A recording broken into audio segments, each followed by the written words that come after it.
Hola a todos, bienvenidos a la revista Horizonte Independiente. En esta ocasión me presento, pues soy Nicolás Orozco, el director de la revista, y pues me dirijo a ustedes para hacer una pequeña introducción sobre la presentación que van a ver ahora. Digamos que la presentación fue una presentación que se hizo, una relatoría que se hizo en un seminario del programa de filosofía de la Universidad del Bosque, donde se trataba de relacionar la filosofía con la literatura. En ese sentido, la idea de esta ponencia, que pues, estaba asistiendo a estas sesiones de seminario, tiende a la idea de relacionar justamente el cuento literario de Vasily Grossman con los conceptos filosóficos de imaginación moral en Martha Nussbaum, Belen Altuna y Ricoeur. Entonces, digamos que para ello va, digamos que la grabación que van a ver ahora está dirigida precisamente a el seminario, pero a partir de eso fue que se decidió publicar en la revista. Entonces van a encontrar, por ejemplo, que varias veces me refiero a que de pronto ya debimos haber leído ese texto, que ya leímos este texto, o por ejemplo, que espero sus comentarios en un Meet o cosas por el estilo. En ese sentido, cualquier duda o pregunta que quieran dejarme en los comentarios de este video, yo la responderé lo más rápidamente posible. Finalmente, digamos que quisiera corregir una imprecisión que dije en la conferencia y fue personaje narrativo, que digamos que eso hacía alusión más o menos hacia la mitad o al final de la presentación. Y digamos que si bien es una denominación un poco complicada, digamos que no aguanta la rigurosidad de lo que se espera tratar. De ese modo, digamos que cambiaría la idea de personaje narrativo por personaje, ¿va? O sí, por personaje. Entonces, pues nada, los invito a verla, espero les agrade mucho la presentación y bueno, nos vemos en la próxima. Muchas gracias. Bueno, hola a todos, hola a todos y todas. Pues bien, digamos que esta presentación la hago de esta forma, dado que pues digamos que he tenido algunos inconvenientes, pues digamos con mi computador y pues digamos que eso pues puede poner un poco en tela de juicio de pronto la funcionalidad de mis aparatos, entonces digamos que eh, pues me estoy arriesgando con esto también para que tengan un poco de tiempo para parar donde se sientan cómodos y bueno, va por ahí.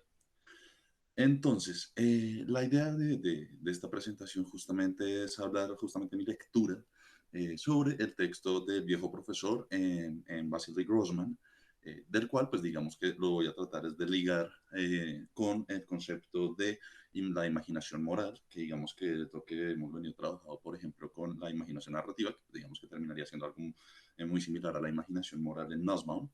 Eh, entonces, pues voy a tratar de hacer ese ligue. ¿Listo? De antemano les advierto, esta no es una presentación muy feliz o alegre, digamos, al contrario, tiene un carácter un poco triste.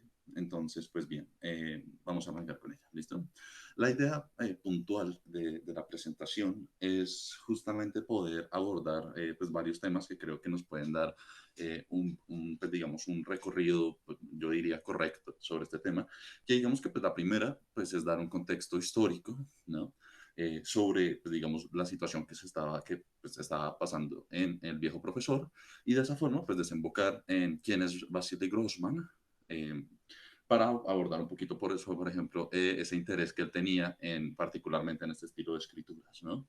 Digamos que después de eso la idea es presentar, si bien ya han leído el texto del viejo profesor, de igual modo pues pienso dar como una línea narrativa básica que digamos que aborde desde más o menos cómo comenzó, qué pasó en la mitad y cómo finaliza, ¿va?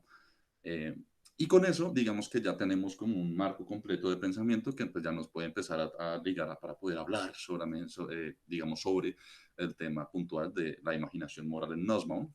Entonces, pues ahí hago como un breve análisis sobre ese tema particular digamos que en la investigación que he hecho sobre el concepto de imaginación moral, pues no limita específicamente el concepto de Nussbaum, sino que digamos que Nussbaum lo utiliza en un sentido muy particular, pero existen otros sentidos, en específico un caso, eh, donde la imaginación moral, pues por lo menos en mi forma de ver, tiene una concepción un poco más amplia, digamos, pues, y que me parece también chévere para poder relacionarlo con dos temas puntuales de El viejo profesor, ¿verdad? Finalmente, pues digamos que en la imaginación moral en el viejo profesor, la idea justamente es ligar la idea de lo que hemos hablado de Nussbaum con la idea del viejo profesor y con tal como se ligaron esas dos, ligar este otro tipo de imaginación moral en las conversaciones que tuvieron el profesor y el doctor en el viejo profesor, ¿va? Entonces, digamos que por ahí voy a arrancar y pues digamos que pues espero les agrade. Bien, digamos que como toda cuestión que digamos que es de presentación, digamos que hay un protocolo muy específico para ello, pues digamos que en este caso no lo voy a saltar y es justamente hacer una presentación de qué vamos a tratar, así ya sepamos de qué vamos a tratar, ¿va? Entonces, pues bien, digamos que la idea justamente es presentar esta relatoría, esta presentación que digamos que es mi relatoría, sobre el capítulo del viejo profesor publicado en el libro Años de Guerra, su primera edición en 1946, que digamos que Grossman en ese momento pues terminó de hacer un escrito que digamos que es, yo diría, rápido para la situación, pero digamos que tiene muy buena fuente de, de pensamiento, ¿no? En ese mismo sentido, como ya venía comentando, la idea es justamente buscar las formas en las que se puede relacionar el concepto de imaginación moral sobre el viejo profesor y al mismo tiempo pues ligarlo a ese concepto de imaginación moral de Nussbaum y de otros autores que tratan ese tema, ¿va? Eh, entonces, digamos que ahí lo que vamos a poder ver es que, por ejemplo, en el texto de Grossman hay una clara demostración de que la imaginación moral tiene varios sentidos, ¿no? No solo uno, que es el de Martha Nussbaum, sino que digamos que, por ejemplo, ahí vendría a jugar un punto como, por ejemplo, el de Verlaine Antuna o el de Ricoeur, que digamos que, por ejemplo, el uno se basa más que todo en una cuestión de creación literaria para propósitos morales y el otro ya es más como una intención para evaluar digamos, a partir de personajes o pues digamos a partir de cualquier situación, una forma de imaginación moral más de la filosofía cognitiva o de la acción, que pues digamos que nos permite evaluar algunas condiciones morales a partir de ahí. ¿Va? Y cabe resaltar que esta presentación está completamente basada es en el texto que estoy postulando justamente como texto final del seminario, donde pues digamos que por un problema, digamos, en mi computador, pues se perdió. Y en ese sentido, pues digamos que pues, estoy rearmándolo, pero este texto está basado, esta presentación está basada en ese texto. ¿Va? Entonces, comencemos. Bien. Entonces, la idea es primero dar un pequeño el contexto histórico. Digamos que el texto del viejo profesor y pues digamos gran parte de Años de Guerra de Vasily Grossman está versada en la Segunda Guerra Mundial, que pues ya sabemos que comenzó en 1939 y terminó en 1945.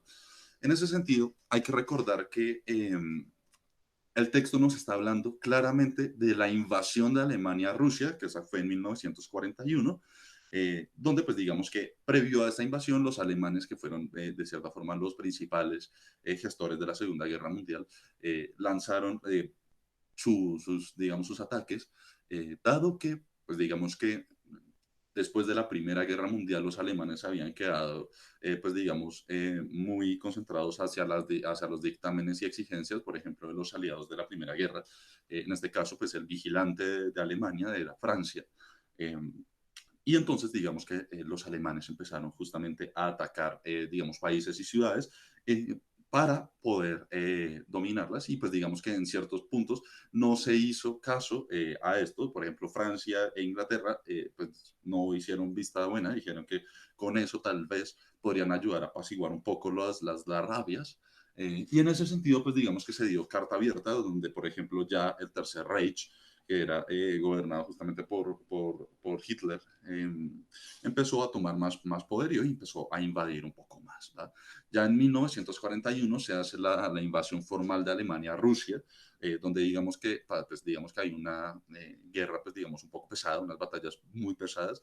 Por ejemplo, ahí tendríamos las de Stalingrado, que digamos que, y hay que mencionarlo, no es totalmente cierto que el clima tan frío de Rusia pues haya acabado con los alemanes. Digamos que si bien los alemanes no estaban preparados para ese clima, eh, tampoco es cierto eso. Digamos que cuando los alemanes tomaron Stalingrado fue gracias a una espera de más o menos un mes que los rusos lo pusieron a toda su maquinaria a trabajar en la arma y en la capacidad armamentaria. Y en ese sentido, digamos que eh, varias partes del ejército se juntaron en un mismo punto a un lado de un río de Stalingrado y a partir de ahí rodearon y acabaron para volver a tomar Stalingrado. ¿Va? Digamos que también nos sitúa este relato de El viejo profesor en un punto muy crucial que digamos que entre 1941, 1940 a 1940, a 1945, se desata lo que se denominó la solución final de la cuestión judía, ¿no? En ese sentido, recordemos que la solución final fue un congreso que se llevó, un congreso, no, una conferencia, eh, que digamos que se llevó en 1942, si estoy bien, el 20 de enero, eh, donde las principales cabecillas del régimen nazi, en este caso encabezadas por las SL, dominadas por Himmler, eh, y pues con órdenes de Hitler, establecieron que era imprescindible pues crear lo que se llamaba la solución final, que era justamente el exterminio judío. ¿Va? Entonces, esa cuestión de la solución final propuesta por los nazis, además de ser una cuestión totalmente aberrante, nos presentaba acá un caso muy particular y era que ya se estaba tomando una decisión en términos de Estado sobre un exterminio. ¿Va? Entonces, digamos que ahí es donde va a empezar el contexto histórico que nos va a marcar el camino, pues digamos, en el texto de Vasily Grossman, dado que es a partir de la conferencia de Wannsee, celebrada en 1942, que ya sea carta abierta para que se pueda hacer ejecuciones más abiertamente a los judíos. ¿Va? Eh, entonces, digamos que es en ese marco, primero, entender que estamos en la Segunda Guerra, segundo, en la invasión de Alemania a Rusia, y tercero, que estamos o bien a puertas de abrir esta conferencia de Wannsee, o digamos ya en la implementación de la solución final a la cuestión judía, o bien ya se está comenzando a desarrollar. ¿Va? Entonces, ese es el contexto. Acá en este punto quise poner fue una cita de un documental que es de la BBC, que en este caso es una frase que sale de Eugenia Samuel, que es muy trágica, ¿va? Pero es la relevancia que tiene Eugenia Samuel, acá que yo la digo un poco más con, por ejemplo, con esta intervención que tuvo Elizabeth Costello eh, sobre el holocausto, y pues digamos aprovecho de decir esto de holocausto, decir holocausto está tremendamente mal dicho. Decir holocausto nazi es una completa aberración en todo el sentido de la palabra, dado que el mismo concepto de holocausto es un rito judío de sacrificio.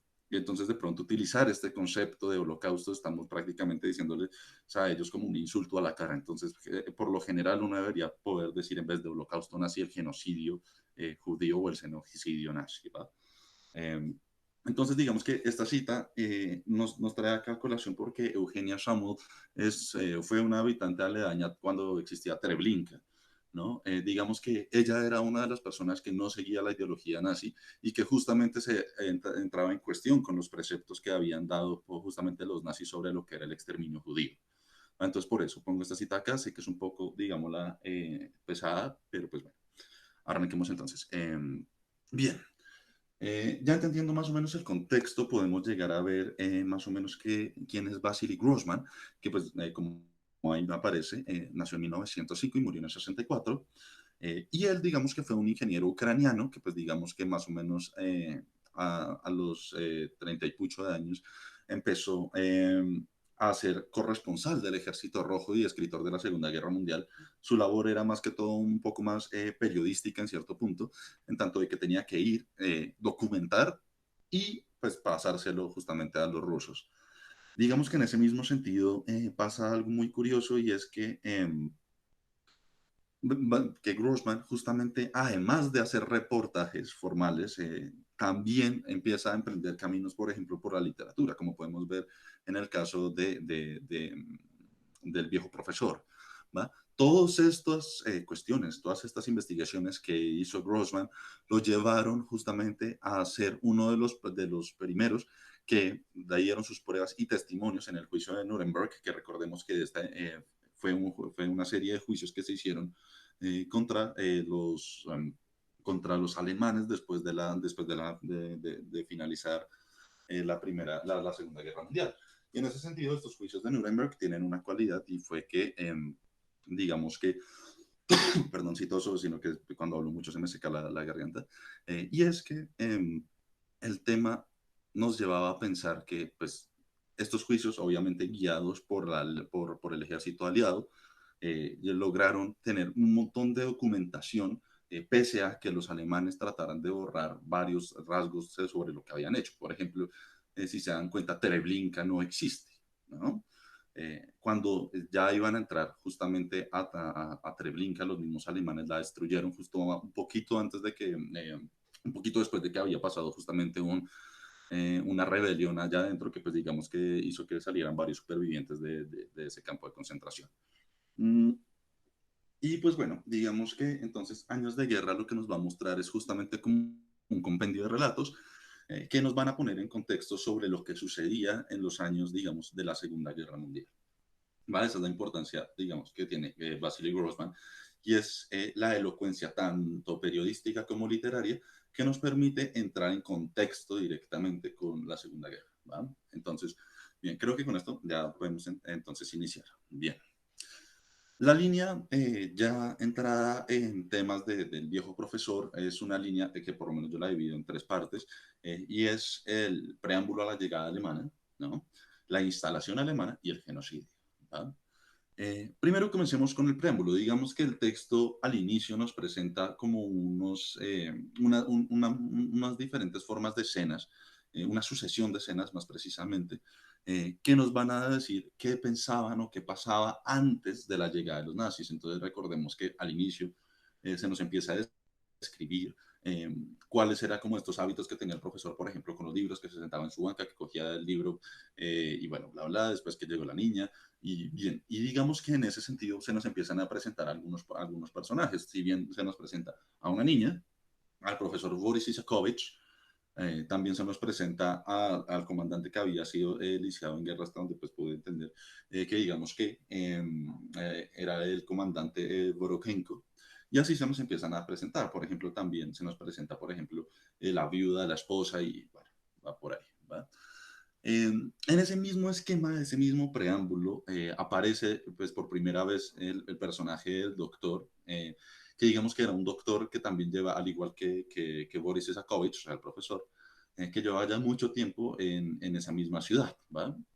Y en ese mismo momento, pues digamos que se empieza a entablar una relación, una conversación entre ellos dos, en son de lo que pues iba a pasar. Al parecer, digamos que ya habían varios rumores de que los alemanes estaban pues invadiendo Rusia y que había la probabilidad de que llegaran eh, a, a esta ciudad, ¿no?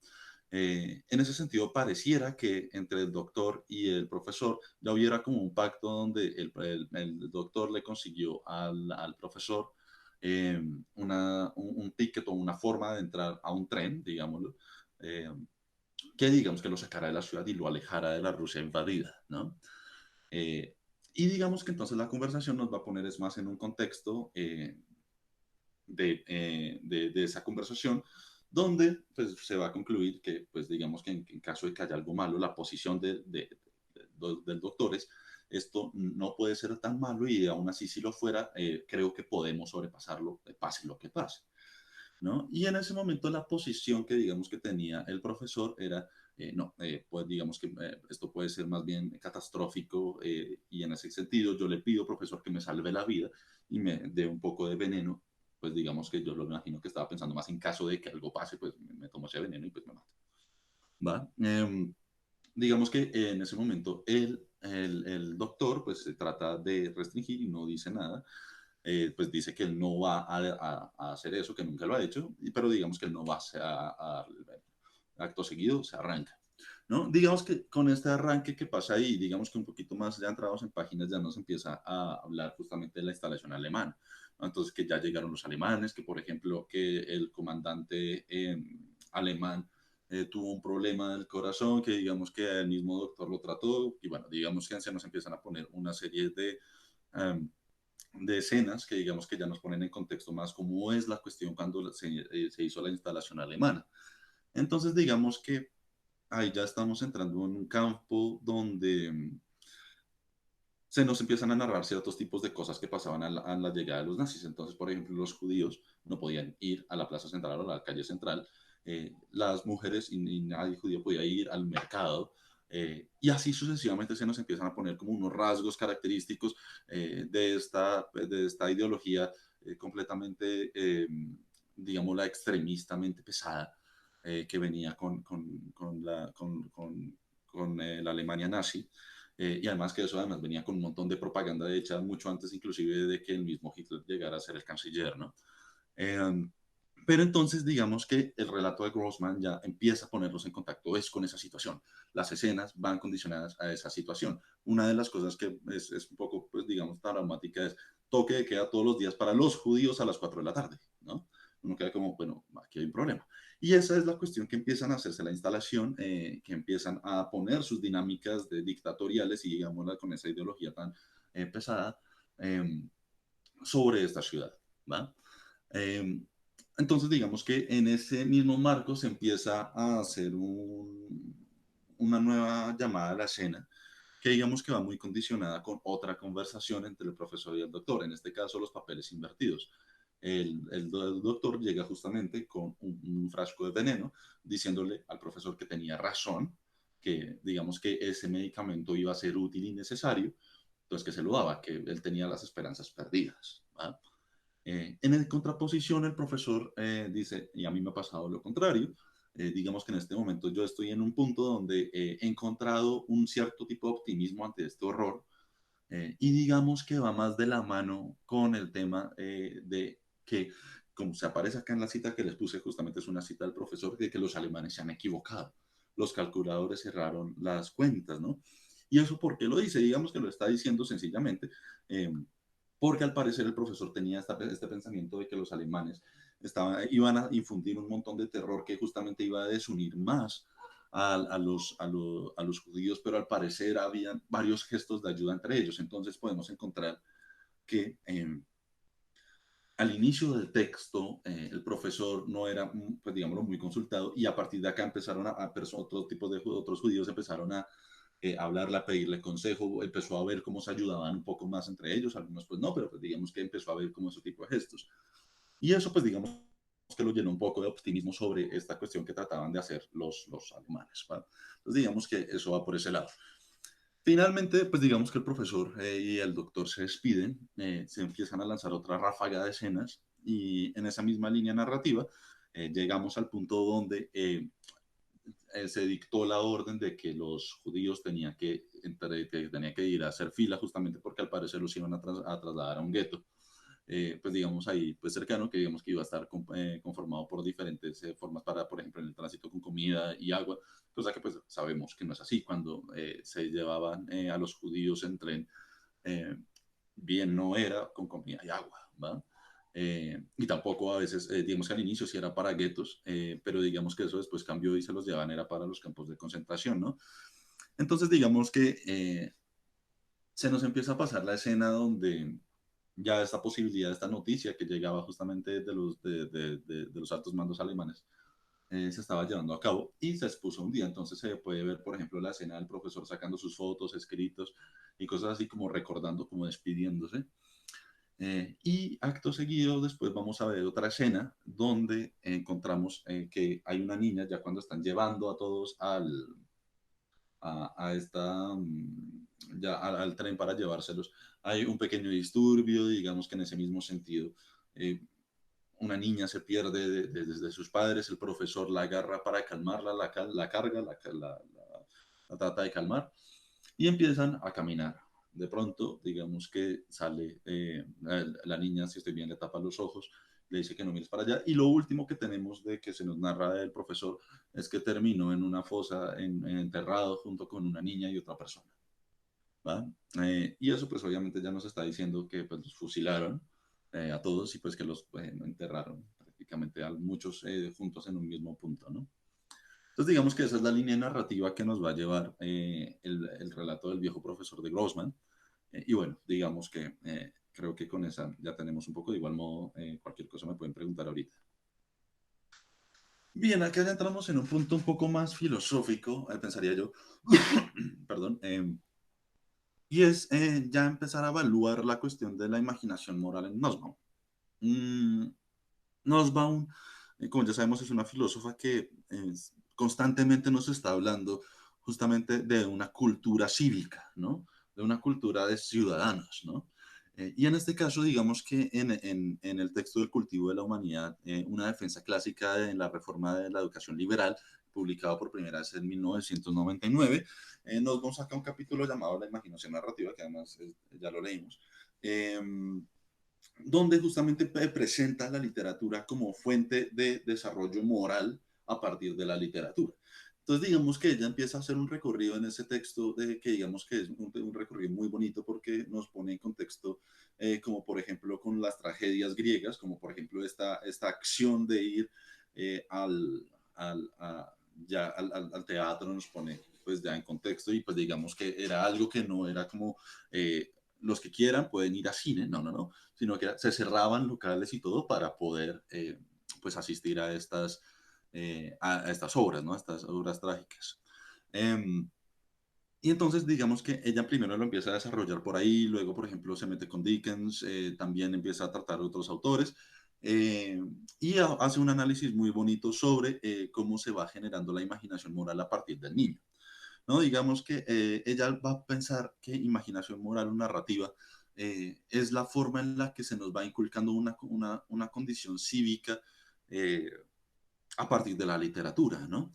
Pareciera que en ese sentido hay cosas que la literatura nos presenta que son a veces tan pequeñas, pero que digamos que, por ejemplo, si estamos en un desarrollo hasta ahora, pues digamos de la niñez, nos va a marcar un hito en nuestra forma de moral. Y en ese sentido, ella después va a abordar la forma en la que la literatura eh, se muestra como, como un sistema semiótico cultural, en el sentido de que nos está creando simbolismos, ¿no? A partir de la literatura se crean simbolismos culturales, si quieren para eso les recomiendo mucho leer la semiosfera de Lotman, o inclusive les recomendaría leer a Holiday, que también es otro semiótico maravilloso, pero les recomendaría mucho a Yuri Lotman, dado que pues, justamente él es el padre de la semiótica cultural. Pero bueno, nos está dando como este sentido semiótico, donde a partir de la literatura se nos empiezan a desprender cositas que nosotros vamos guardando, ¿no? Por ejemplo, cosas tan sencillas como por ejemplo pasaba en las tragedias griegas cuando uno iba al teatro, era que nos ponía en contexto con cosas que para nosotros al parecer eran invisibles. Esta cuestión, tal vez a mí no me pase jamás esto, digamos que las tragedias, digamos que no apelaban a tal vez puede que te pase, pero hay una posibilidad que te pase, ¿no? Entonces, eso empieza a crearnos como un sentido empático entre todos, que digamos que uno esperaría que fuera contribuyendo a la carga moral. Digamos que a eso es lo que nos va a tratar va a denominar como la imaginación compasiva, ¿no? Empezamos a notar unos ciertos tipos de compasión a partir del género literario, de las narrativas de los géneros literarios que nos ponen en contexto con cosas que posiblemente no queríamos ver o inclusive que cuando las vemos, pues posiblemente nos generan tristeza, nos generan alguna emoción. Ahí, por ejemplo, les recomendaría el texto de Nussbaum de Emociones Políticas. Pero entonces, a partir de la imaginación compasiva, esta cuestión de poder generar empatía a partir de la literatura, es lo que ella va a utilizar para denominar lo que es la imaginación moral o la imaginación narrativa.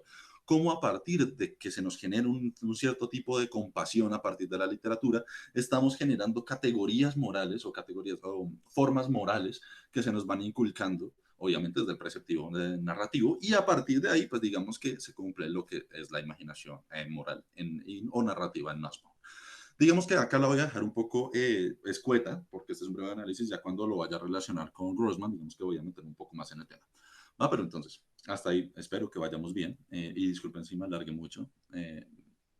Bien, vamos a ver antes de eso otros tipos de imaginación moral, ¿no? Digamos que en este momento me estoy basando en dos autores, acá pongo una que para mí es la más relevante, por lo menos en explicación, que es Belén Altuna. Belén Altuna es una filósofa del País Vasco, ¿no?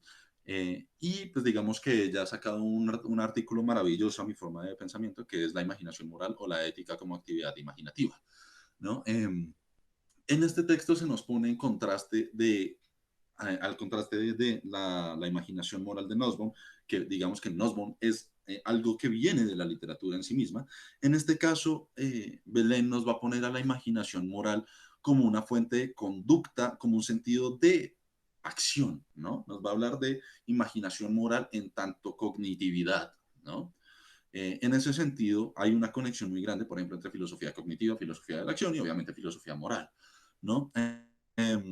Entonces, ahí ella justamente va a abordar el tema desde, basándose más que todo en Paul Ricoeur, que digamos que la línea que va a manejar es que hay diferentes formas en las cuales, o hay, no, no hay diferentes formas, no, hay ciertas funciones que se conjugan en la imaginación para desembocar en moral, ¿va?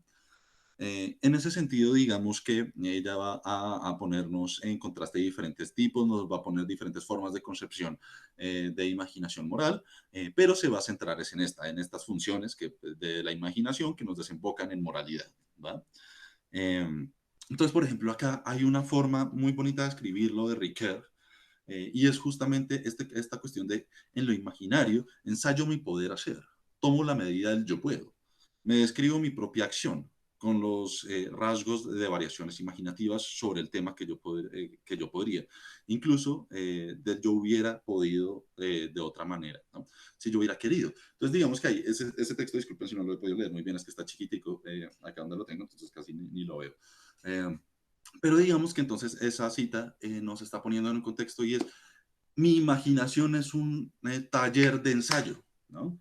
Es donde yo entro para poder ver posibilidades, es donde yo entro para poder empezar a experimentar con las cosas que yo podría hacer, que yo hubiera podido hacer, ¿verdad?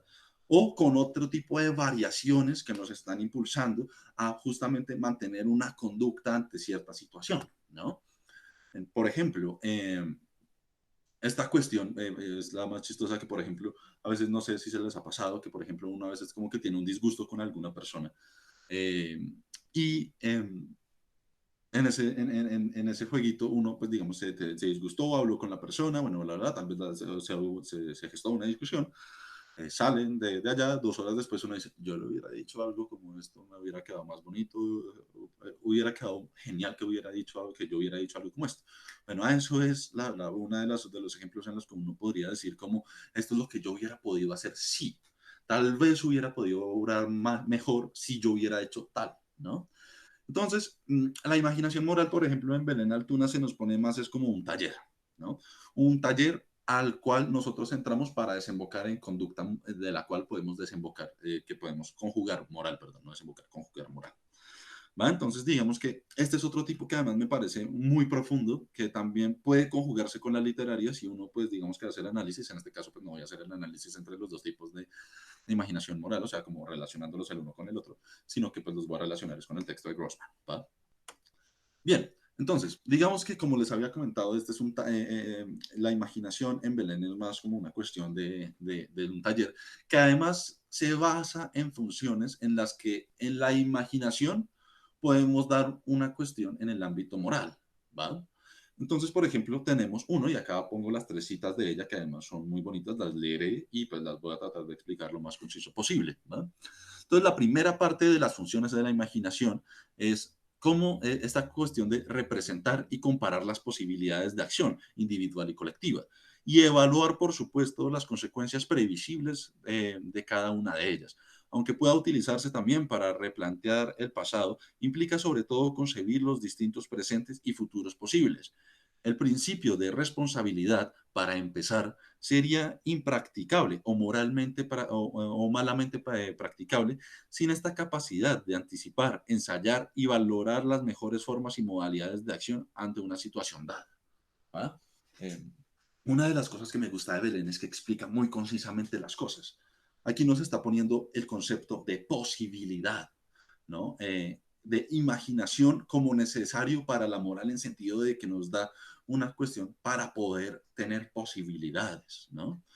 Nos está poniendo en contacto directamente con esta cuestión donde nosotros podemos evaluar diferentes formas en una situación. Podemos ver qué posibilidad puede tener esto. Podemos evaluar las consecuencias, evidentemente, y podemos, por ejemplo, replantear cosas del pasado. Y digamos que todo eso puede ser a partir de una o diferentes situaciones, ¿no? Entonces, la primera que nos va a dar es justamente la función de representar y comparar las posibilidades de la acción, ¿no? ¿Qué es lo que yo puedo hacer en tal caso? ¿Va? Entonces, eso es lo chévere, por lo menos hasta el momento de ahorita, ¿no? Vamos a entrar con el segundo que digamos que, abro comillas, dice, ve, representar y ver tal elemento de una situación como otra cosa, como los propios Paul Ricoeur y Mark Johnson nos han mostrado magníficamente. Nuestro pensamiento funciona a base de esquemas, metáforas, narrativas. Tenemos una gran capacidad para ver algo como otra cosa, para enmarcarlo o reencuadrarlo de forma imaginativa, a veces de una manera sorprendentemente nueva. Este es el aspecto creativo de la imaginación que ha sido subrayado con tanta frecuencia, ¿no? Aquí ya nos está juntando que esta es la segunda función de la imaginación en el ámbito moral, en sentido de que si bien ya tenemos las posibilidades, nosotros podemos ver de una misma cosa diferentes encuadres, ¿no? Eh, un ejemplo de eso podría ser el mismo caso que les puse ahorita, que es el de, en una discusión, yo me pienso después que hubiera podido hacer tal otra cosa, pero yo la podría haber pensado en diferentes esquemas, ¿no? En diferentes formas o narrativas que pueda haber transcurrido en mi cabeza ese recuerdo o esa cuestión. Y es, por ejemplo, cómo yo lo estoy tomando y cómo lo podría haber tomado. Entonces, yo puedo tomar la situación de la discusión con una persona como algo negativo y entonces lo que yo pienso a partir de eso es cómo responderle más fuerte para, por decirlo así, dejarlo callado, ¿no? O por el contrario, puede que yo piense de pronto la estoy embarrando un poquito debo pensarlo es por un lado más amistoso, ¿va? Entonces, digamos que el segundo, digamos que nos va a poner por un lado más parecido hacia nosotros, cómo podemos reencuadrar o resignificar las mismas cuestiones que, pues, digamos que ya hemos empezado a tratar de una situación, ¿verdad? La tercera, que abro comillas, es la C, dice, representar y adoptar el punto de vista de otras personas. Eh, es esta función estrechamente conectada con las anteriores, la que despierta tal vez un mayor entusiasmo en muchos autores. Nuestra capacidad de ponernos en el lugar de otra persona, de imaginar cómo se siente, qué piensa, cuál es su versión del mundo o de una situación dada. Es decir, nuestra capacidad de desconcentrarnos, de centrarnos de nosotros mismos, de ponernos en la piel de otros y de caminar un rato con sus zapatos, ¿no? Ahí cierro comillas. Digamos que ahí tenemos un caso más similar, digamos, al que pues, nos está tratando de exponer en Nussbaum, porque digamos que ahí hay un parentesco entre ambos, y es justamente Nussbaum está tratando de hablar de cómo la literatura puede tener unos preceptos semióticos justamente en el pensamiento moral de una persona para una cultura cívica. Eh, y acá digamos que el rasgo fundamental en este parentesco es justamente el rasgo empático, ¿va? Por ejemplo, uno que hablaría muy bien del rasgo empático en una situación muy parecida a la que vemos en el viejo profesor es Levinas, ¿no? Pero bien, digamos que en ese sentido, lo que nos está exponiendo esta tercera función para la imaginación en el ámbito moral es más cómo podemos relacionar todas las posibilidades y los encuadres pensando es en el otro, ¿no? Pensando en yo cómo puedo ponerme en el zapato del otro y a partir de ahí cargar con unos juicios morales de acción o de conducta mía, ¿verdad? Entonces, digamos que esos serían de las tres funciones de la imaginación, entendidas en el ámbito moral, en Bernard Altuve y también, pues, digamos, en Paul Ricoeur, ¿no? Eh, me parecen descomunalmente maravillosos, dado que a partir de acá vamos a poder conectar un poco más con Vasily Grossman, más que hacer un examen tal vez preliminar sobre la obra completa, que pues es como yo lo he tomado en Nussbaum, conjugándolo con Grossman, ¿va? Eh, Bien, ahora vamos a hablar de la imaginación moral en el viejo profesor. Esta sí ya es un relacionamiento más puntual de Grossman y Nussbaum. En esta primera parte tengo tres citas de Nussbaum, del texto de Nussbaum de la imaginación narrativa que me parecen maravillosos, y son estos, ¿no? La primera dice, eh, la forma artística hace que el espectador perciba un momento a las personas invisibles de su mundo, y por eso, por lo menos, es un comienzo para la justicia social, ¿no? Digamos que acá está pensando en que a partir de la forma artística estamos evidenciando algo que posiblemente no veíamos, pero además ya nos está diciendo que desde la literatura o desde la forma artística podemos hablar de justicia social o un principio un poquito antes de la justicia social que es la moral, ¿va? Entonces ahí hay una cuestión, digamos, la interesante, y es ver cómo el texto justamente de Grossman nos pone con eso, nos pone con personas invisibles a nuestro mundo, ¿no? Nos está haciendo encuadrarnos en ese momento, donde empezamos a conocer la perspectiva, por ejemplo, del profesor, ¿no? Nos pone lo que padecían los judíos en la ciudad que nos relata Grossman. Nos enseña, por ejemplo, que han vivido, por ejemplo, lo del el comandante Morokenko, qué pasaba con él, ¿va? Entonces, digamos que ahí ya hay como un principio que en la cual hay una relación directa en la que la forma artística se puede expresar como literatura, en este caso, hacia Grossman. Hay una relación completamente estrecha. Grossman nos está poniendo a nosotros como espectadores, como lectores, nos está poniendo de una vez a qué? A ver personas que nosotros o bien no conocíamos o bien no queríamos conocer hasta que pues, digamos que tuvimos que leer Grossman. ¿Va? Entonces, esa es una de las primeras relaciones que yo entablo ahí. La segunda es, la segunda cita, abro comillas, si la imaginación literaria desarrolla la compasión y si esta es esencial para la responsabilidad cívica, entonces tenemos buenas razones para enseñar las obras que promueven la clase de entendimiento compasivo que queremos y necesitamos alcanzar. ¿Va? Esta es una segunda cita que me parece muy bonita en el sentido de que, pues, digamos que acá nos está diciendo que lo que pues, venía comentando, que digamos que para que se haya una imaginación moral o narrativa, debe haber como una condición de imaginación narrativa y de imaginación compasiva, que es la que nos va a tratar en su texto. Pero aquí hay una cuestión muy bonita, más bonita que eso, diría yo, y es justamente cómo ponernos en contacto con Grossman, con el relato del viejo profesor, nos empieza a dar una cuestión compasiva, ¿no? Por lo menos yo, que me leí el texto del viejo profesor 3 veces, yo terminaba triste después de leerlo. Siempre que llegué al final ya sentía un vacío en el estómago del barranco. ¿Va? Y eso también puede ser por una compasión tal vez que uno puede ver hacia lo que nos está relatando, hacia estas cuestiones atroces que digamos que empezamos a ver en el relato de Grossman. Y en ese sentido ya nos está poniendo un carácter especial de responsabilidad cívica, más o menos como si nos estuviera diciendo, vean que a partir del texto de Grossman, la condición de imaginación moral de Nussbaum nos está llevando a pensar un sentido de compasión sobre lo sucedido en el genocidio nazi. ¿Va? Eh, y entonces, pues ahí hay otra conexión que para mí es fundamental de entender esto, y es cómo nosotros podemos, a partir de la compasión, llegar a tener una responsabilidad o un entendimiento personal, puede ser, o inclusive colectivo, a partir de un relato, un cuento, bueno, lo que vaya a ser. ¿Va? Entonces, va por ahí. Y digamos que hay una tercera cita, que digamos que esta es una tercera forma de relacionamiento, y es, si la literatura es una representación de las posibilidades humanas, las obras de la literatura que escogemos inevitablemente responderán a nuestro sentido de quiénes somos y quiénes queremos ser, y lo desarrollarán aún más, ¿no?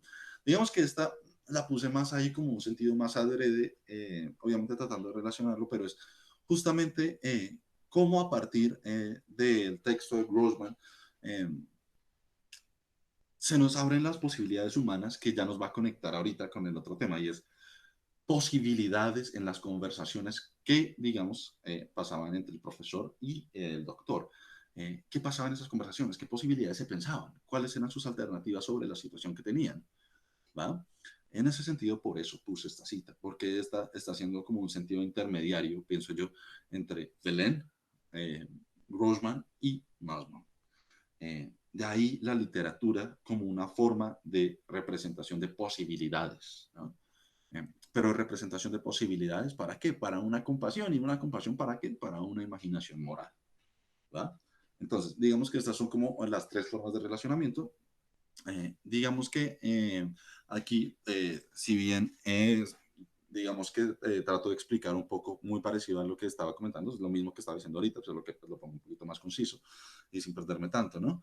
Eh, entonces, pues digamos que, como ya comentaba en la primera, pues nos hace conocer pues que en el mismo texto de Grossman, del viejo profesor, podemos ver estas personas invisibles a nuestro mundo, y en ese sentido pues se nos está permitiendo pues que conocer personas, sensaciones, vivencias, se nos está permitiendo ver cuál era la situación pues digamos que acontecía en esas épocas, y sobre todo pues digamos en la Segunda Guerra con la invasión Alemania a Rusia, pero más allá de eso, también pensarse en cómo eso, pues digamos, se podría más bien cómo relacionar eso justamente con el genocidio judío.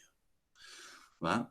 La segunda cosa, pues digamos que nos saca también del texto de Grossman, es que desarrollamos una compasión por estas personas, digamos que por las condiciones por las que fueron, que era lo que yo comentaba, y era esta vaina en la que nos pone a nosotros a evaluar lo que sucedía y a partir de ahí, por lo menos en mi caso, salir como con un sentimiento de empatía hacia estas personas y también con una compasión que digamos que me generaba, aunque por lo menos a mí en mi caso, mi criterio moral es justamente, pues digamos, un poco más académico, pero pues justamente que me permite ver que la conducta o las conductas, las formas de proceder, las formas tal vez ideológicas en el sentido de la Alemania nazi eran una atrocidad en tanto lo que implicaba para los derechos y las sensaciones de los demás, ¿no? En este caso, pues digámoslo en el ámbito judío. Y bien, digamos que la tercera cosa que pongo acá es que justamente el relato literario de Grossman cumple una función del imaginar, pucha, perdón, cada vez que hablo más se me enredan más las palabras. Eh, que el relato literario de Grossman cumple justamente la función al generar a la imaginación moral de Nussbaum cuando nos pone en contacto con la imaginación compasiva, que es lo que también ya les iba comentando justamente en la diapositiva anterior. Esto es más como una reiteración. Eh, pero entonces lo importante de acá es resaltar que creo yo que el mismo Grossman estaba consciente de esto y en este mismo sentido Grossman buscaba transmitir ese sentimiento realista de tristeza con lo sucedido en la invasión alemana, ¿no? Ahí yo creo que esa era la intención que nos pone Grossman al contacto con ese relato. Eh, y creo que ahí está la grandeza justamente del texto, porque por lo menos en mi caso lo logró. ¿Va? Entonces, bueno, digamos que va por ahí. Bien.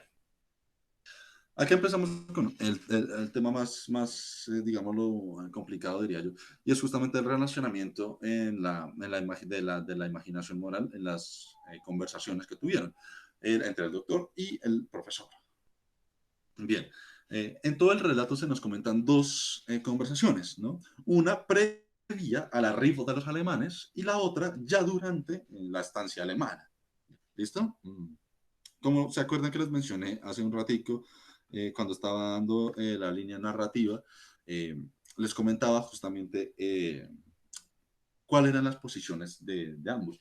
El profesor estaba con un pensamiento que, digamos que él lo citaba más bien a Epicuro sobre justamente el veneno, y era esta cita que nos pone ahí, que es, Epicuro nos enseñó que un hombre inteligente puede suicidarse por amor a la vida si sus sufrimientos se vuelven insoportables. Yo amo a la vida no menos que Epicuro, ¿no?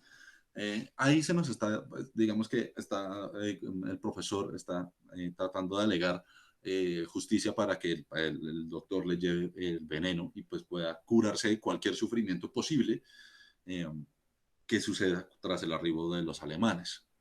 En ese sentido, pues digamos que la posición del doctor, como también ya lo había comentado hace un ratico, era de yo no creo eso. Yo estoy más en una posición donde yo creo que podemos sobrevivir a esto y pase lo que pase, lo vamos a hacer. En ese sentido, yo jamás he dado veneno a nadie y pues digamos que parecía muy evidente que no le iba a dar veneno al profesor, ¿no? Entonces digamos que en el lado izquierdo, en la conversación uno, tenemos la primera parte que digamos que si bien no toda la conversación, traté de poner los puntos más relevantes que digamos que sus sucesorios, ¿no? Pero entonces acá es para acentuar un poco las posiciones, ¿no? Y es esta cuestión de que el profesor no estaba siendo optimista y el doctor sí, ¿va? Ahora bien, en contraposición a eso tenemos la conversación 2 durante ya la estancia alemana, donde ya habían atestiguado lo que sucedía en la ocupación nazi, ¿no?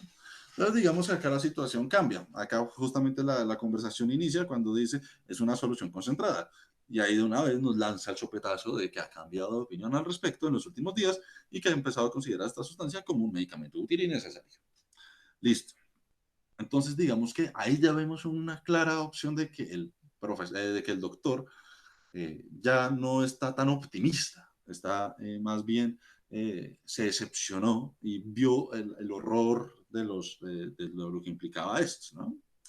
Entonces, digamos que ahí se nos pone ahí contraproducción a esto, justamente la posición del profesor, que dice, pues muy bien, muchas gracias por el gesto, Pero mis opiniones también han cambiado en estos últimos días. He decidido renunciar a ese medicamento. Entonces ahí se nos invirtieron los papeles. El doctor en la conversación uno era optimista y en la conversación uno el profesor era no muy optimista. En la conversación 2 el profesor es optimista y el doctor, pues digamos que ya no. ¿Va? Entonces, digamos que hay un argumento muy bonito ahí y que nos permite, y es justamente, digamos que en el caso del doctor, al ver todo lo que había sucedido, él perdió las esperanzas. Ver los alcances inhumanos de lo que pues, estaban justamente los nazis, digamos que ya nos está poniendo en un contexto en el cual perdió las esperanzas, que era algo muy común justamente cuando, por ejemplo, cuando se destruía algún gueto, o algo por el estilo y los llevaban a campos de concentración. La esperanza ya era, ya justamente apenas entraban al tren, ya muchas veces la esperanza se había ido, a excepción de la de los niños que no sabían qué pasaba. Eh, pero digamos que pasa algo muy curioso y es con el profesor, ¿no? Y acá puse la cita del profesor que me parece magnífica y es, nos prohíben comprar pan, ir al mercado por leche. Nuestras vecinas se prestan a hacernos las compras. Decenas de personas se me han acercado para darme consejos de cómo esconderse mejor y en qué lugar estar más a salvo. Veo la simpatía de muchos. Hay también, claro, está la indiferencia de otros, pero solo en 3 o 4 casos he visto odio y alegría por nuestras desgracias. Los alemanes se han equivocado. Los calculadores erraron las cuentas. Mi optimismo triunfa. Nunca me he hecho ilusiones. He conocido y conozco la dureza de la vida.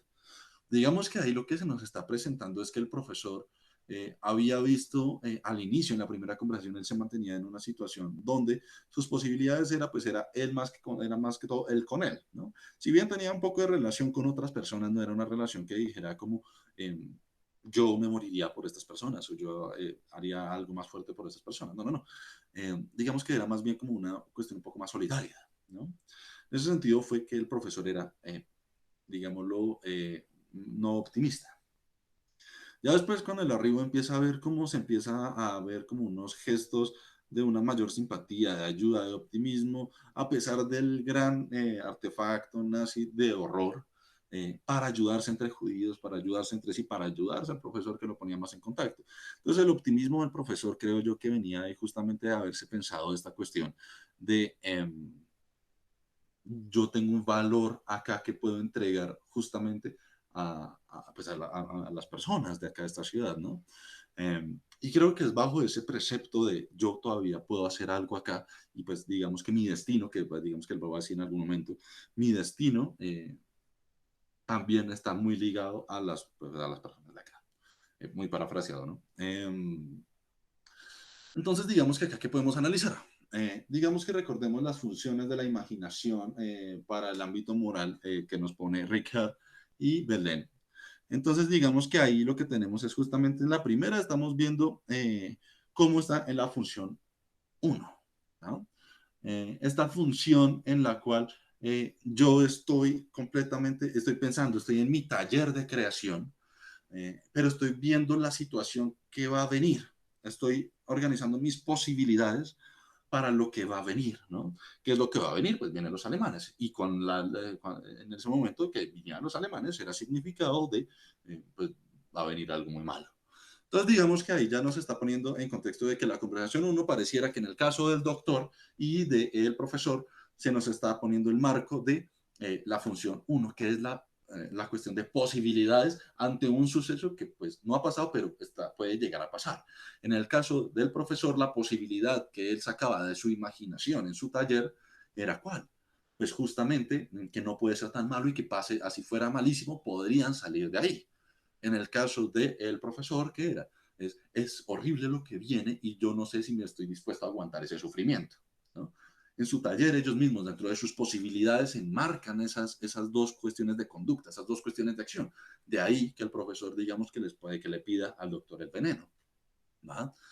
Hay un punto medio y es ya también cuando se hace la estancia alemana. Y creo que ahí es cuando Grossman nos empieza a narrar las cosas que suceden en la ciudad bajo la dictadura nazi.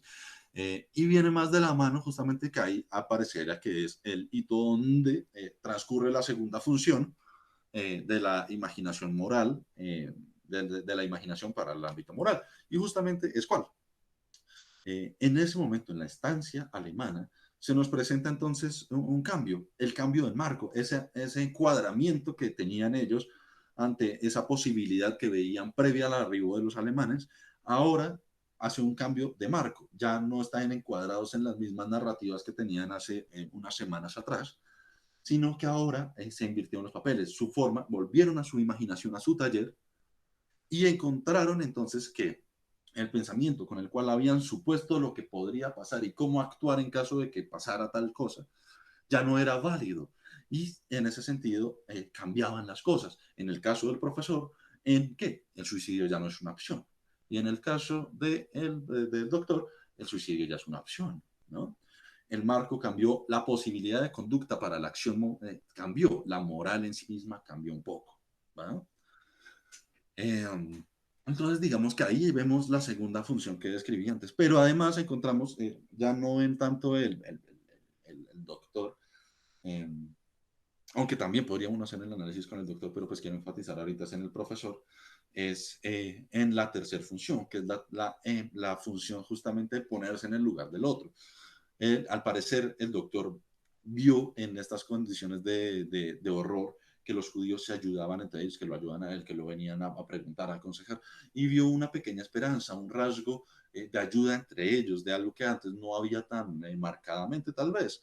Eh, y en ese sentido, el hombre lo que hace es que pareciera que se pone en los lugares del otro al concebir que aún puede hacer algo, que aún puede ser de utilidad para algo en esa ciudad o para los judíos de allá. Entonces, ¿qué está haciendo el hombre? Está poniéndose en el zapato de las personas. Está cumpliendo la tercera forma de imaginación que es para el ámbito, pues digámoslo, moral. ¿Vale? Entonces, digamos que eh, esto es importante porque, digamos que en estas dos conversaciones hay algo maravilloso y es justamente que pareciera que cumplen las tres funciones que nos presenta Belén en su análisis sobre la imaginación moral, que nos permiten desembocar en esto. Entonces, si bien en Grossman, en Nussbaum, ella nos presenta la importancia de la literatura para el desarrollo cívico-moral, Belén nos está presentando algo más del análisis ya puntualmente en las dos conversaciones, y es, vea cómo las tres funciones se cumplen. Y acá en el relato de Grossman nos muestra cómo se cumplen. ¿Va? Eh, Bien, digamos que entonces acá, como venía diciendo, las conversaciones son la muestra de lo explicado por Belén, ¿no? Eh, las posibilidades de cambio son las mismas que pasaron en las dos conversaciones. ¿Cómo transcurrieron estas dos conversaciones? Pues claro, en uno había una posibilidad, digamos, eh, de algo que podría ocurrir y entonces de ahí yo cómo voy a actuar dentro de una situación específica.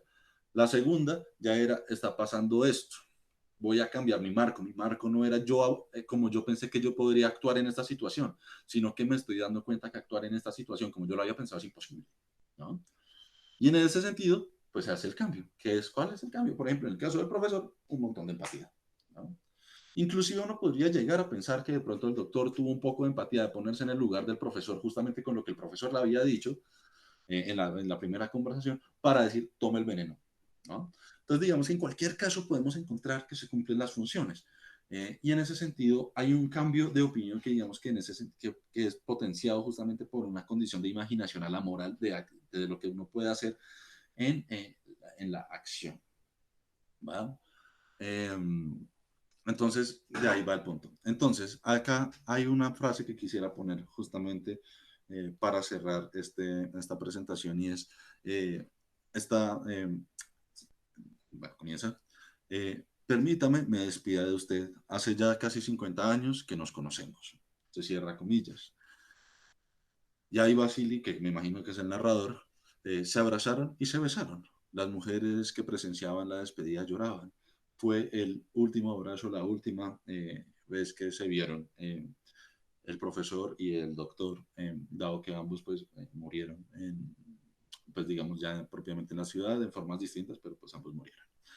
¿Va? Y con eso termino mi presentación, digamos que sí fue muy larga, pero quería enfatizar a esto y enfatizar el contexto en el que pasaba, quería enfatizar en la importancia de Nussbaum como una cualidad, digamos, literaria justamente a la cuestión cívica, al pensamiento moral cívico, eh, pero no dejarlo solo ahí, ¿no? Sino tal vez dar un paso más allá, que pues trate de hacerlo con Belén y Riquet sobre lo de Grossman. Entonces espero les haya gustado y bueno, los espero en el Meet para que me comenten lo que opinan. Muchas gracias.